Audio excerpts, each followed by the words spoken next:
to that one. I'm sure there's a few people would have every sympathy. And now we change tack again. We're going to have a look at the run-up to the coronation. We'll maybe have a wee talk about Scotland's Stone of Destiny and whether that should be used in the coronation. I'm delighted to be joined by Michael Cole, the journalist, former royal correspondent, the doyen, if I may say so, of royal correspondence. I mean, you were so smooth and silky, Michael, that you sounded more royal than the royals. So how about this run-up to the coronation? Only about 5 weeks to go. Will be tempers running high and tension rising in the palace? Yes, Alex, you're far too kind to me. But you know, you're a big man. You're a much bigger man than your opinion that the Stone of Destiny, the Stone of Scone, should not be returned to Westminster Abbey for the coronation. That is your view. And quite frankly, this is a very big rock. This is 335 pounds of red sandstone from Perthshire. And saying that it shouldn't go back to Westminster, and there it is, very handsome, for the coronation, is really not really worthy of you. It's a little bit small-minded. Oh, Michael, you're being... I was so kind to you, and now you're unkind to me. I mean, there's a bit more to it, isn't there? I mean, no. the Stone of Destiny is not just a lump of sandstone. It's a symbol.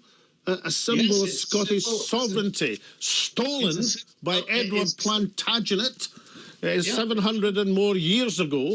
I mean, for goodness sake, Michael, you had it in Westminster Abbey for the best part of 700 years. Are we not entitled to keep it now? We've finally got our stolen property back again. Well, you say all that, but let us look at this properly, because we've had a union of the crowns since 1603, when King James VI of Scotland became King James I of England. And since then, we've had a united crown, and we've had an Act of Union of 1707. So, and that was a marriage between our two great countries. Now, I lived in Scotland for 3 years. I drove past Scone Palace gates many times on my way to Aberdeen. I never, in all of those 3 years, had heard one Scottish person say to me, "I'm really worried about the Stone of Scone. We've really got to keep it back here forever." And well, of course, Michael, on the history of this, I mean, who was the last king to be coronated without the Stone of Destiny? I mean, any ideas? No, you have me there. Well, it was Charles II. It was his Scottish coronation. It was just before you started covering these coronations, Michael. It was just before 1649, if I remember correctly. I may have it a year or two out. But he had to, now this is the point, he had to be crowned without the stone, Charles II did, because the stone was in Westminster, held by Oliver Cromwell at the time. So, yes, I mean, well, don't you think this is a wee bit more than you're saying? I mean, this is a deeply symbolic thing, this Stone of Destiny. This is big medicine, as you're quite right. And of course, King Charles II, you mentioned him, he was a Stuart king. The Stuart kings, who were a Scottish house, ruled the United Kingdom for 100 years. Yes, you chopped his dad's head off, Charles I. No. You chopped his head off. Didn't even ask us. That was King Charles I. Now, let me just say something rather more seriously. A coronation is a time for patriotism, not nationalism, because we are two countries but one nation. And this is the key moment. The coronation is the key moment of our famously unwritten constitution, because at that moment, the king swears loyalty to God, to the church, and to the people. And unlike what would happen in Russia, Romanovs, or the Hohenzollerns in Prussia, or the Habsburgs in Vienna, what happens is that the people acclaim him. They're actually asked, and they acclaim him. And only when he's sworn this oath is he anointed as the new king. And that is very important. And it's very important. Michael, I love you dearly, Michael. But I have to say, I like this stuff. I'm a patriot. You're a nationalist. I mean, that sounds a bit convenient. Well, no, listen, I want to bring in someone else with perhaps a slightly different take. Andrew Neil MacLeod, the author of the Stone of Destiny. Andrew, you've been listening to Royal Correspondent Michael Cole. Do you have a view on the Stone of Destiny going back to Westminster Abbey? And is it the real Stone of Destiny for a start? Well, yeah, the theory, which is the premise behind my book, of course, is that it's a medieval fake. It was when Edward I was travelling north to invade Scotland, the Scots had 3 months to prepare a substitution, and that is the theory that the Stone of Destiny is described in medieval reports as quite different from the lump of sandstone that we have now. Michael, do you hear that? You might be getting back the wrong thing. I do. Well, then, if it is not the wrong stone, if it's an imposter, why are you worrying so much about it, Alex? Now, listen, Michael, I'm creating mischief to see how people react. I get to do that now. I didn't get to do it when I was First Minister. This is Andrew's book, incidentally, with a nice picture of the stone in front. Andrew, just briefly before I go back to Michael, Andrew, you've written what effectively is a detective story about the Stone of Destiny. You've got Dr. Johnson and Bothwell are investigating it like Holmes and Watson might do. I'm going to ask you, without giving too much of your plot away, what conclusion did that dynamic duo come to about the Stone of Destiny? Well, I think it was proven to be indeed a medieval fake. But whether it's a fake or not, it doesn't matter anymore. It's still our Stone of Destiny. What we have now, whether it's a kludgy stain or, as it's claimed to be, which is the lid. I think you better translate that. This kludgy stain business. What do you mean by that?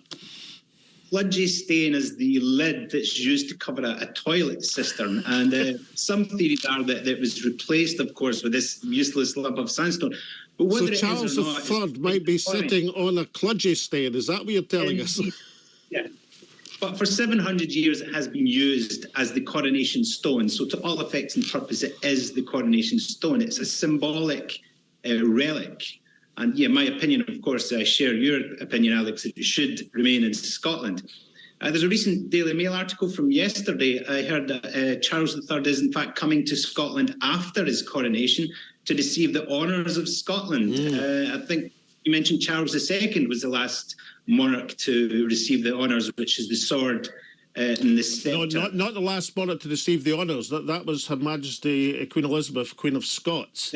Although there was a big controversy that the ceremony back in the early 50s wasn't as distinctive as it should have been. There was huge controversy at the time, but Her Majesty the Queen, who, as you know, I love dearly, as so many of us did, received honours of Scotland, but perhaps not attired as people might have expected.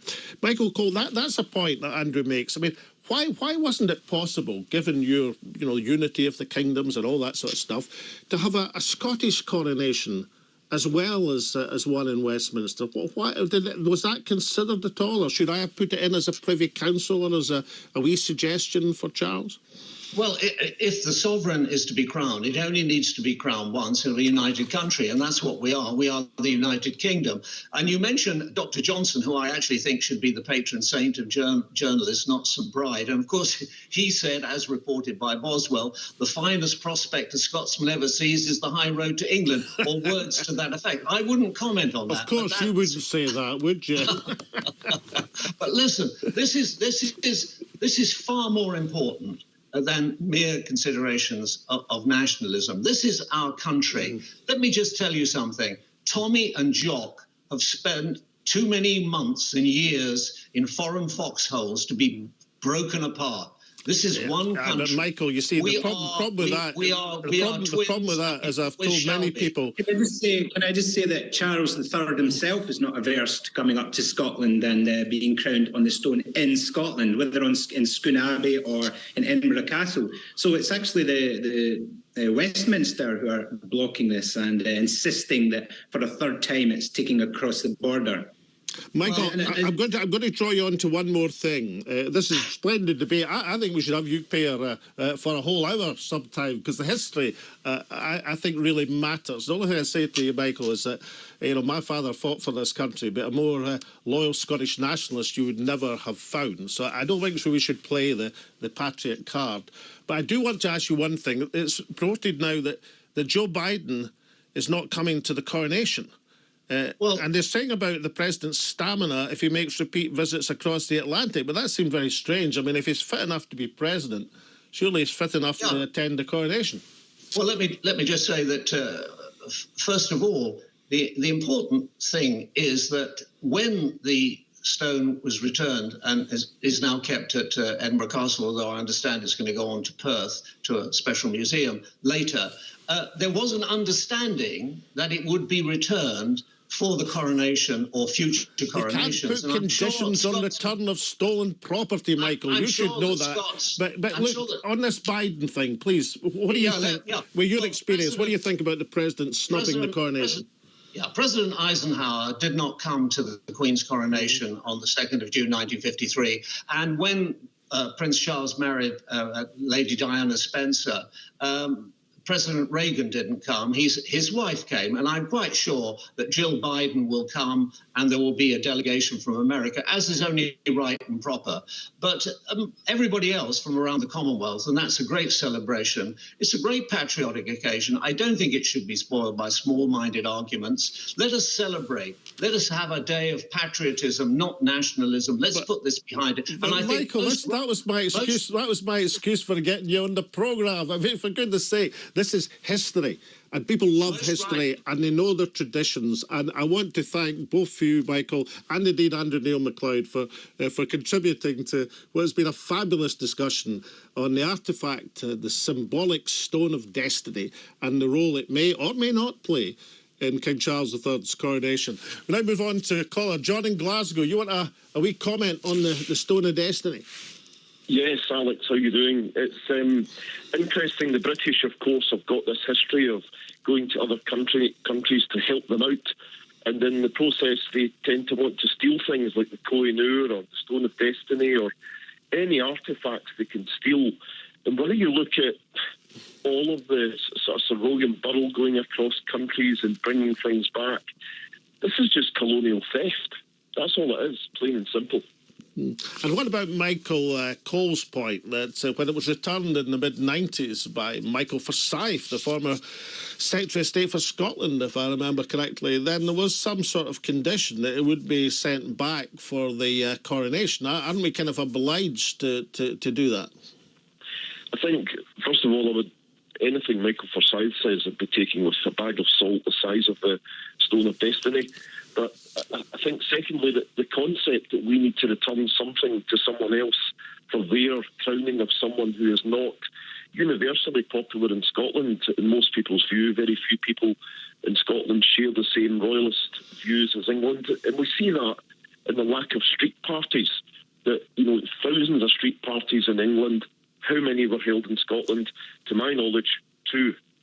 So, you have to look at the reality check of the stone belongs in Scotland, the crown, the pageantry, the royalty.